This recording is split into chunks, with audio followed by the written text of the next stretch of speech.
if it's not simple, you won't do it.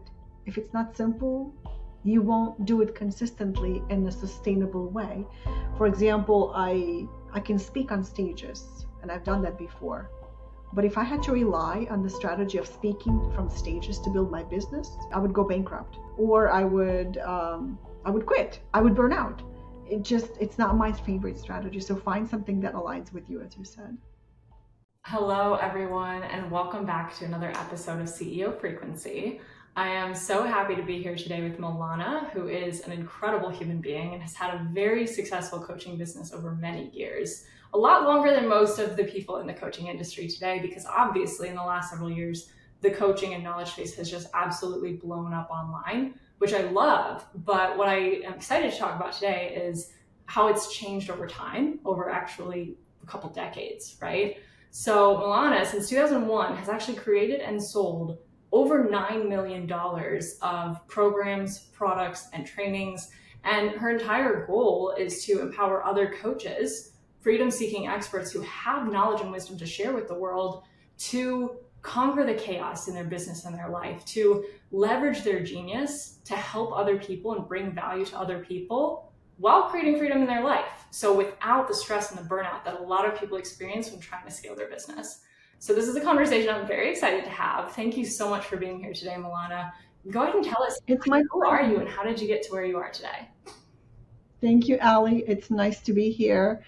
It's been a little over 22 years. I can actually count how many years I've been in business because when I was pregnant with my daughter, that's when the idea started coming to me, and I decided to quit my job as a web designer at the time and stay home with her and build my business. So my daughter is 24, my business is almost 24. That's kind of how I'm counting. So I'm originally from Ukraine, and I came to the States as a music teacher and attempted to become a music teacher here. It didn't quite work out.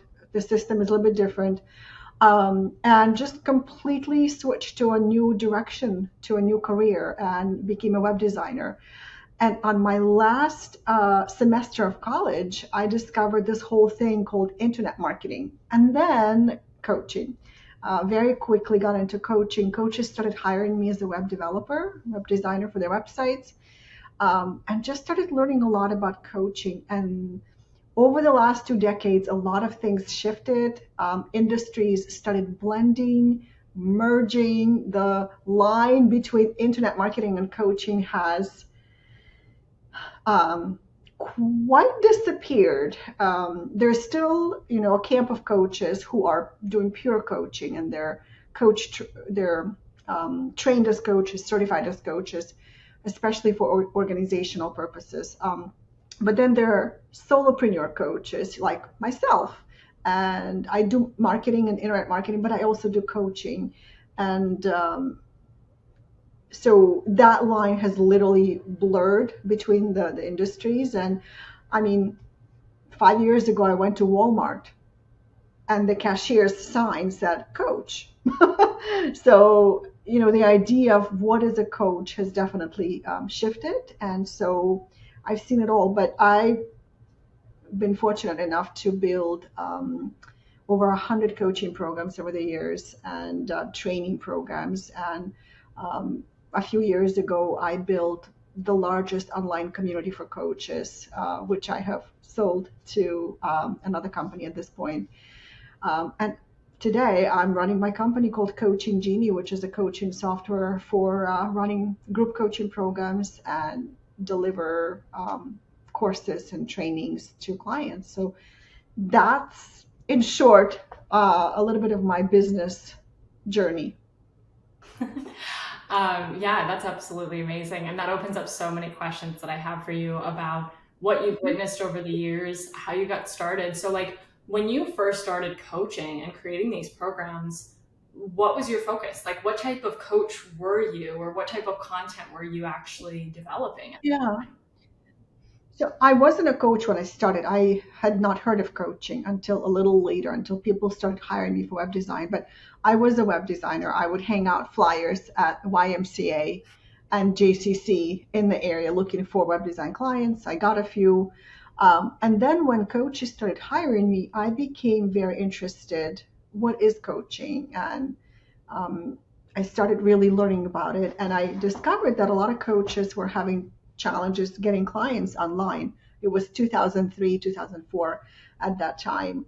And so as I was designing websites, of course, I needed to understand how to design a website in order for people to get clients. So I really started learning about that. And, I will remind you that in 1992, it was still kind of like on at the end of the Soviet Union existence. We didn't have businesses, proprietorship didn't exist. Things like business, marketing, entrepreneurship, that was just not something out there. So I truly started from scratch. And I'm saying that because I truly believe that you can learn business and marketing. And if you have a great idea to solve a problem for a segment of people out there, then you will be successful. But the way I started creating content is where I knew to start. The only subject I was an expert on at the time is how to create a website. So my very first product was how to create your business website in 10 days. That was my first ebook. I sold it.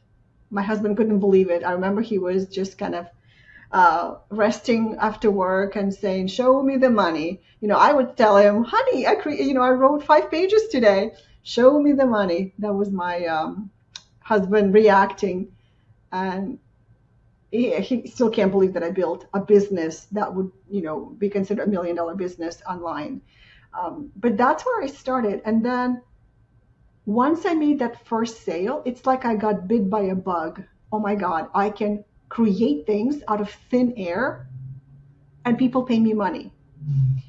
So I started seeing opportunities. I wrote a second ebook and a third ebook, all in the same realm of creating websites and just basically on the topics that I knew.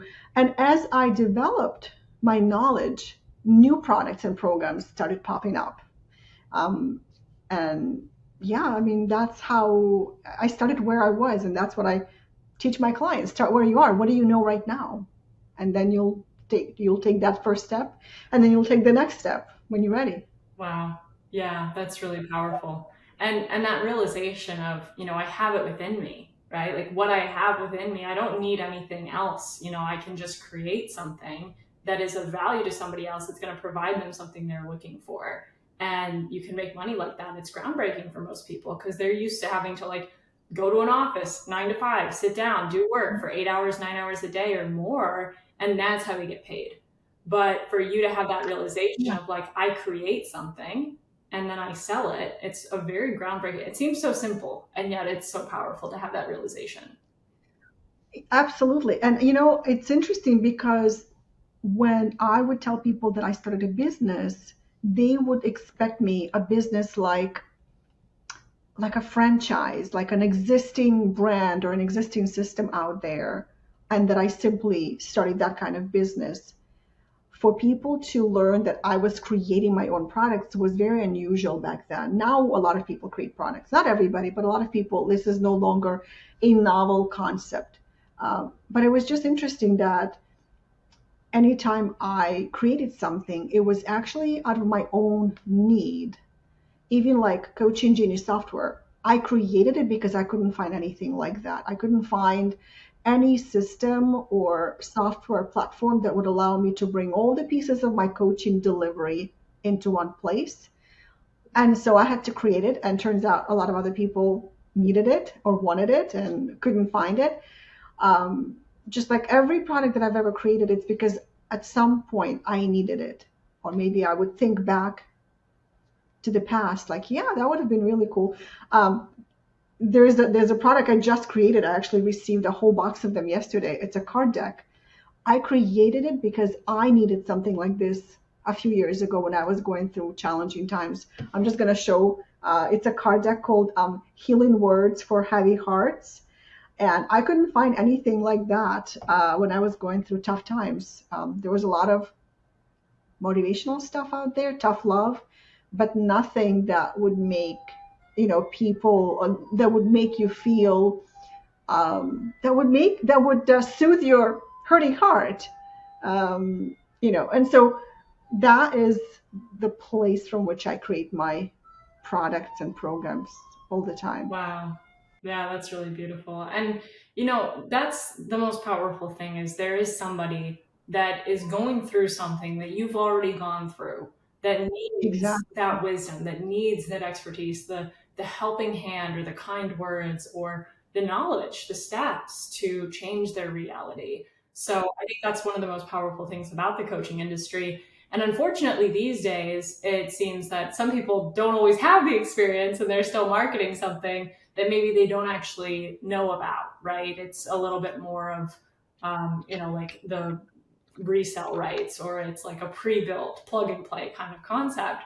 So I'm curious if you can speak a little bit to the changes in the coaching industry and the knowledge industry in general over time, like what you've seen from the early days up until now with the rise of the coaching industry and how much it's changed over the Yeah. last even just 1 to 2 years, but 5, 10, beyond that. It's funny that you asked because I actually ran events. One of the events was called Coaching Boom 2010. And as part of the event, it was 14 years ago, as part of the event, I hosted a panel discussion where experts, coaches were predicting the future. And recently I went back to listen, like, oh, I wonder what that person said and what this person said, who are still in the business now doing amazing things. Um, and I would say that most of those predictions came true. Specifically, the biggest one is the micro niching, because in the past, you could say you're a coach, you could say you're a life coach or a business coach, and that would be the understanding that people would get. Now, if you say you're a life coach, even if you are in the room of a local event, there would be like 10 more people who will say that they're life coaches. So it's become a lot more common for somebody to be a coach. And so the micro niching is really important because it's all about um, what do you specialize in and who do you advocate for. And so that brings me to the second prediction that completely was on point. I don't remember exactly which person made it, but I I remember thinking, wow, this is so true, is the community piece that coaches in the past would work with individual clients, and that's where they would build relationships one on one. It was mainly one on one kind of business. Now, a lot of coaches who are super successful, they're building communities, communities that trust them, that have a relationship with them, that see them as an authority, as an advocate for their interests, as an expert in their challenges. So yeah, that's the community piece is very important. And of course, there's the never-ending argument: should I coach by asking questions, or should I coach by sharing my expertise and giving advice? I feel like that argument or that debate will never end because there will always be coaches who just love the craft of coaching, asking questions and dragging information and ideas out of their client. Um, and then there always be coaches who believe in the coach offering the knowledge. And I feel like there's more and more of those people now because that's what clients want. And so if you want to go with the market and you want to be competitive, coaches don't like the word competition. So I'm going to use if you want to have an easier time of getting clients, you do want to have some type of expertise that you're willing to share. That expertise could be on grief and loss, on weight loss, on relationships, on parenting, or you could go even deeper into each of those. There are coaches who work with newlyweds and they're financial coaches. Do you have to be an expert on money? Of course. Is somebody more likely to hire a financial coach who is actually a financial expert than simply a coach who doesn't have the answers but has great questions? Yes. So that's the dilemma. And I've actually been recently obsessively watching coaching demos. I'm very curious about how coaches coach without being experts. And it's fascinating. It is indeed effective. I can tell you, I was surprised that a coach who knew nothing about that person's business was able to dig or was able to get the client to find the answers in herself. And that was fascinating for me to watch. But I don't think every coach can do that. I think it still requires a lot of skills and intuition, what questions to ask and how to take the client on the right path. So I'm going to stop here. I can say a lot more, but I want to see how it's landing, Ellie. Yeah, fascinating. Really great predictions. And definitely things, yeah, we've seen over the last several years unfolding. I'm curious, based upon what you just said, it kind of begs the question, what really is a coach? Like, what do you think is the true definition or like the defining characteristics of a coach as opposed to some of the overlapping titles that we see in the online space. It's Yeah, like maybe a consultant or an educator, knowledge leader, visionary, or just even, a business owner, right? Somebody who's building a business, maybe selling more digital products than actually coaching, right? Actually mentoring and coaching somebody. Also, the yeah. mentor. There's a lot of people that try to differentiate very clearly whether they're a coach or a mentor. So I'm just curious with these different terms, what do you think the definition really is for most people?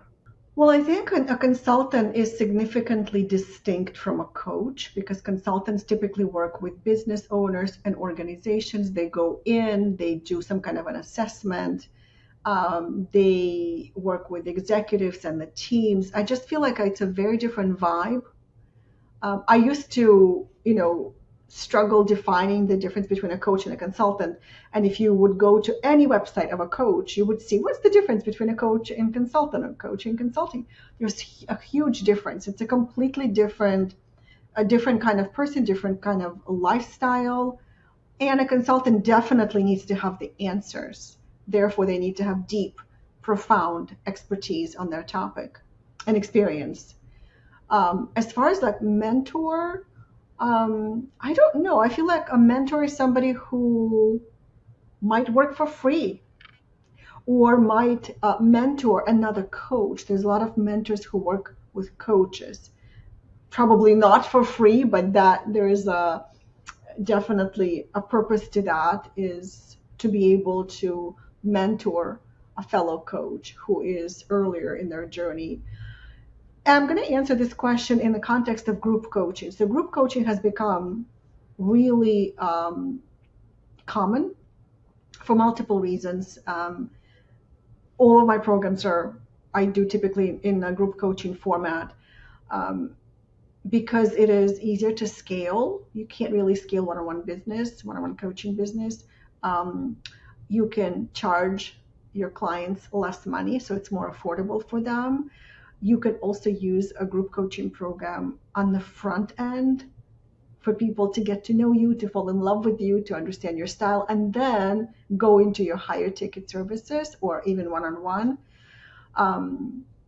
But in the context of group coaching, you are actually not just a coach anymore. You are a teacher, a facilitator, and a coach. Those three roles that you're playing. And so, based on your personality and your personal style, the ratio between those three will vary. For example, I am a teacher first, a facilitator second, and a coach third. Sometimes I notice that I'll jump in and I'll be doing more coaching depending on the kind of challenges I see. But those are the three things that you do as a coach if you lead a group. But I also think that coaches can do any of those three things independently. You can just teach, like courses, classes, or you can just facilitate, like masterminds, communities, or you can just coach and you can do a group coaching program where you coach and everybody else is experiencing your coaching as a group or on individual challenges. So I don't know if I'm answering that question, but there's a lot to think about. Like, what role do you want to play, and what is your personality uh, drawn to the most? What kind of role do you want to have when you work with clients? Oh, and then there's another piece to it is the business owner. A lot of coaches don't see themselves as a business owner, and that is what's holding them back. There's a whole mindset around marketing and building a business that makes it very challenging for coaches to be successful. That's true. Yeah, that's very true. I talk to a lot of coaches who, will have long conversations about their business as a coach, where they want it to go, what their vision is, what their goals are. And, pretty much somewhere towards the end of the conversation, 75-80% of the way through, they say, but really, I just want to coach, They say, I just want to coach people. That's what I love doing. And so I think, making the business aspect of things is, making it simple is really important for people so that they can just stay in their zone of genius, which is being the coach, being the facilitator, being the educator, being the leader. So I agree with everything you just said, and I appreciate the distinctions you made. And I'm curious, amongst those different roles and with all of the people you've worked with over the years, what do you think makes or breaks a coach and their business? Like, what have you seen in people who succeed and do really, really well in their coaching business versus the people who struggle, or maybe they kind of plateau or they stagnate for a while, or maybe they eventually give it up because it's just not financially sustainable for them? What are those differentiators, and how can our listeners take advantage of the things that those 7, 8, 9-figure earners did do in their business to succeed? Well, I think that the 8 and 9-figure earners, I am not there yet, and I don't know necessarily that that's my goal. But I will say at that point, I think you're playing a very different ball game. I think at 8 and 9 figures, I'm going to say something controversial, and some people may not agree with me, but I think at that level, you're no longer a coach. You are a team leader, a business leader, an entrepreneur, a marketer, a systems person, right? Like you see systems and you organized everything around maybe your system. You have a team of coaches as well as a support team and client concierge team and an event team. You're doing things that take you away from the coaching part. And that's what some coaches at that level want. Now, there are coaches who run 8 and 9 and 10-figure businesses who do coach, but they coach large numbers of people at the same time. So they're almost like facilitators, teachers, and motivational speakers. That's the other role of a coach that you could look at, motivational speaker, right? They're just working with a bigger number of people. And what enables them to do that is teams, systems, and really solid marketing. So now I'm going to drop down to 6 and 7 figures because I was talking to somebody about a 6-figure business, and they said to me, 6 figures? That's $100,000. That's not even a business. And I remember saying, well, a lot of coaches would be offended because $100,000 for a lot of coaches is a business. When I quit my job and started my business, I was making $33,000. To me, 6 figures would have replaced my salary 3 times, threefold. So I remember I was beyond joyous when I hit 6 figures one year. It was my 4th year in business. 6 figures, yes! I can't believe it. I was actually happier than when I hit 7 figures because I was just too busy to even pay attention to that. But I think if I had to summarize what makes or breaks a coaching business, in my opinion, it is falling in love with marketing and making it a big part of your focus. If you just want to coach, and a lot of coaches do, then you either get a job as a coach and you work for another company. There's a lot of companies right now that hire coaches. There are a lot of 8, 9, and 10-figure coaches who are looking for coaches to hire. So you get a job, or you partner with somebody who will help you build your business, like a marketer. And that's every coach's dream. Just get me somebody who will market me and I will just coach, right? That's every coach's dream. I actually fall in the category of falling in love with marketing. There's something about marketing that I immediately fell in love with. I do not see marketing as spam or hype, as a lot of people do, or being salesy or being pushy. I see it as an opportunity for self-expression, for creative self-expression, for creative play, um, for an opportunity to teach and facilitate and create those aha moments, um, shift perspective, to innovate. So I absolutely love marketing. I'm actually creating right now a um, product to help people fall in love with marketing. And I think I'm so excited about that because nobody has ever done this before. I don't see a product like that on the market. I think it will be a huge game changer because it will completely shift people's perspective on marketing. So I'm excited to, it is currently being designed. It's already done, but it's designed. And so if you can fall in love with marketing, the future of your business will be bright. But if you see marketing as a chore, as a distraction from your craft, as a distraction from your work with clients, it will be challenging. So I really recommend that you find a way to fall in love with marketing. And I know you can't fall in love on demand, but what I want you to see marketing as is an opportunity to do what you love, but in a way that allows you to also connect with people. So um, I teach this whole idea of 4 marketing personalities: teacher, builder, champion, connector. Um, Anytime I take that assessment, it's part of my program. But anytime I take it, I score 0 on connector. I'm not good at networking. I don't like to spend time necessarily, for virtual coffee. Let's schedule a virtual coffee. No, I'm too busy for that. But I am a builder and a teacher. If there's an opportunity to create something or to teach, I'm all for it. And that's where I take my joy. That's how I market. So anytime I need to market something, I create. I might create a webinar. I might create a summit. Virtual summits are great. And then I will teach. I will teach my topic. I'll share my insights. I'll come up with a framework to teach around. So those are my strengths. So find your marketing comfort zone where you can shine and do that. You don't need any complicated marketing brain.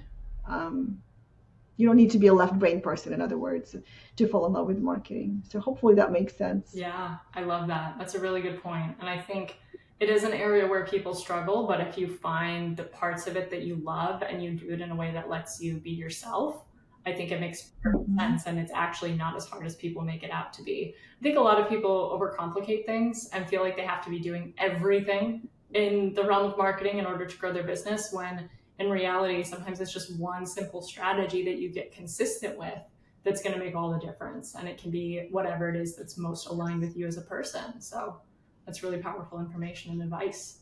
Appreciate it. Yeah, yeah, absolutely. Yeah. It's funny you mentioned the word complex. One of my companies, before I developed Coach and Genie, my company was called Simplicity Circle because I had just walked away from a 7-figure business. It got really complicated. I did not want to run a large team. Um, I did not want to travel coast to coast for events. It just stopped fitting into my life, that business. And I was looking for something very simple. And naturally, I created a company called Simplicity Circle. And I started attracting a lot of other people who wanted simplicity. So, if it's not simple, you won't do it. If it's not simple, you won't do it consistently in a sustainable way. For example, I can speak on stages, and I've done that before. But if I had to rely on the strategy of speaking from stages to build my business, I would go bankrupt, or I would quit. I would burn out. It's not my favorite strategy. So find something that aligns with you, as you said. Absolutely. Makes perfect sense. So I'm curious now, like, what do you envision happening next, right? Like, you recap what's changed over time. You obviously have, Mhm. a broad vision at this point with your experience in the industry. What do you see happening next in the coaching industry as a whole? And then also, if you can relate it back to you personally, what do you envision for yourself in the next few years in your business? Yeah. I'm going to answer your second question first. For myself, I feel like I will be running my coaching genie company until my retirement because it's my life's work. I think it's the best coaching platform since sliced bread. I still don't see anything like out there for creating high touch, low maintenance coaching programs where your clients get a lot, a lot of value from the program, but you're not the one necessarily delivering because everything the program does for you. So that's in my future. I also just we talked a little bit about micro learning and micro niching. I love the idea of card decks. Like this is my first card deck ever, and I'm so proud of it. And it's so cool. It's got these awesome messages in the back. In this particular card deck is 36 cards. But I'm also creating a marketing card deck, as I just mentioned, and I will be using it in a coaching relationship, in a coaching conversation. And the reason I'm mentioning it is because people have become really overwhelmed with all the solutions out there, with all the coaches, all the products, all the programs and services and promises, right? What they want is simplicity right now, literally. They want something more simple, something that they can take action on and get results. So, um, in this particular case, card decks offer bite size learning, bite size inspiration, motivation, action taking. But I also want to mention, you and I briefly chatted about AI. Um, so I think that that's going to play a really big role in coaching because I literally use AI in my every group coaching session with my group of clients. Whether we're trying to come up with an idea or I want to look something up, um, it's a powerful tool. And I think in the world like that, where anybody can basically coach by using AI, it's now going to become more overwhelming number of coaches and people who want to coach just because they decided to one day than ever before. I think I looked up the statistics. There's 109,000 coaches um, that are known that have said I'm a coach and they completed training certification. But for that number, there is probably 10 to 20 times more of other people who never went through training. They are just coaching on their topics, right? So the number of coaches is huge. Micro niching is still important, but I really believe that moving forward, building your own community and your own brand is going to be critical. Where people may not know who you are somewhere out there, but your community knows and loves you and hires you, right? So building your own circle, your own fan base, so to speak, um, and having a brand that your people love. And when I say brand, I don't mean like Nike or whatever brand. I mean like your brand, you as the brand, um, where people understand what makes you special, what makes you unique, and why they should work with you. So I think that the branding, community building, relationship building, anytime I feel like, oh my God, look at how many coaches are entering the market, I get overwhelmed. I remind myself, okay, those people might not know or care about me, but I have a mailing list, I have a social media following, I have loyal customers who've been with me since I started my business, literally. I have reputation. Reputation currency is really important. Um, it's hard to build a good reputation that people trust. It's very easy to ruin it as well. So it's very important to do business with integrity. Yeah, those are a couple of things that come to mind. And, one of the things that I'm really excited about today is the idea of falling in love with marketing, as I mentioned. And I think that that is really the solution. If I were to start my business over again, if you take me back 23, 24 years ago, that would have been my biggest focus, marketing. I would have learned marketing. I would have fallen in love with marketing. I would be um, just eating up all the trainings and courses to really understand and fall in love with marketing. Find a way to enjoy marketing my way, right? Some people are more left-brained than others. Some people love running Facebook ads. I don't. If I ever do, I would have to hire somebody. Some people write epic blog posts. I don't. But I create videos and I teach and I connect with joint venture partners, strategic alliance partners who I have a relationship with, which, by the way, we haven't talked about that at all, but that has been one of my biggest marketing strategy is where people refer to me um, and recommend me. And that has allowed me to really tap into other people's communities where I couldn't reach them in any other way. So hopefully that gives you some ideas of where I see, um, yeah, and learn AI. You can't, everywhere you look right now, it sounds very complicated. When I first started AI, not touching that. Nope. It's a fad. It's going to go away. I don't want to, I would just close my eyes to that. And then when I needed something and my virtual assistant recommended that I check it out, I finally did, and I just couldn't believe like when I saw what it can do, like this card deck, the images that are in that card deck. Actually, if you go to healingwordsforheavyhearts.com, you can see the cards inside. I basically fed my own art into it. Wow. And asked to, create similar images, and that's what it gave me. Just pop, pop, pop, just gorgeous graphics. Um, and so that's where coaching starts intersecting with other um, disciplines and fields and industries where we're talking about AI, which seemingly has nothing to do with coaching, except it does. Right. And also one last thing I'll say, if you use AI, you will be seen as somebody who understands industry trends, who is on the cutting edge. And that is so important because clients don't want to work with a mediocre coach. They want to work with somebody who is knowledgeable, experienced, who takes time to develop their own skills and knowledge. I used to work with a coach many years ago, and the biggest reason I absolutely loved working with him is because he would buy every single product out there.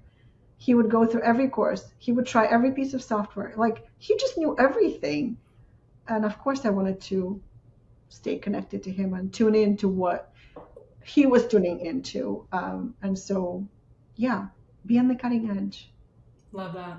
Yeah, and you actually answered my last question all at once. Basically, I was going to ask about your advice to new coaches and people who are maybe not new, but trying to scale their business. I think falling in love with marketing is a big takeaway from this, and continuing to explore new technologies and be on the cutting edge, be a standout brand, right? And I really appreciate you saying that because I think that is so, so important, especially now. So thank you so much for sharing all of this. I'm curious, how can people connect with you and work with you and find you on the internet? Because I'm sure after today, people are going to want to get in touch.